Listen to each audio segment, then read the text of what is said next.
Il y a quelques jours, le Primus, sous pavillon libérien, quittait le port d'Odessa chargé de métaux, direction Varna en Bulgarie, par un couloir temporaire. 4 navires ont tenté la traversée au départ de l'Ukraine depuis le retrait de la Russie mi-juillet de l'accord sur les céréales, au risque donc d'une attaque russe.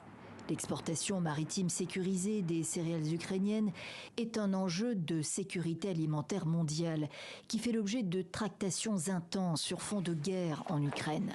La Turquie, qui s'est posée en médiatrice, a multiplié les rencontres avec le ministre russe de la Défense vendredi et celui des Affaires étrangères la veille. Comme vous le savez, la Turquie travaille dur pour relancer l'accord sur les céréales. La Russie exige l'exportation ininterrompue de ces céréales et de ces engrais. Nous avons réaffirmé l'importance de répondre à ces demandes. La Russie y voit l'opportunité d'un levier pour exporter ses propres produits et matières premières sous blocus occidental.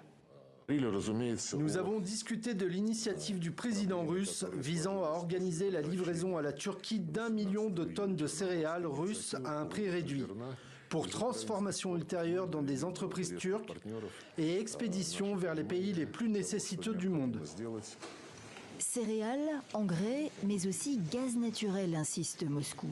C'est dans ce contexte qu'est prévue une rencontre Erdogan-Poutine à Sotchi lundi, en Russie.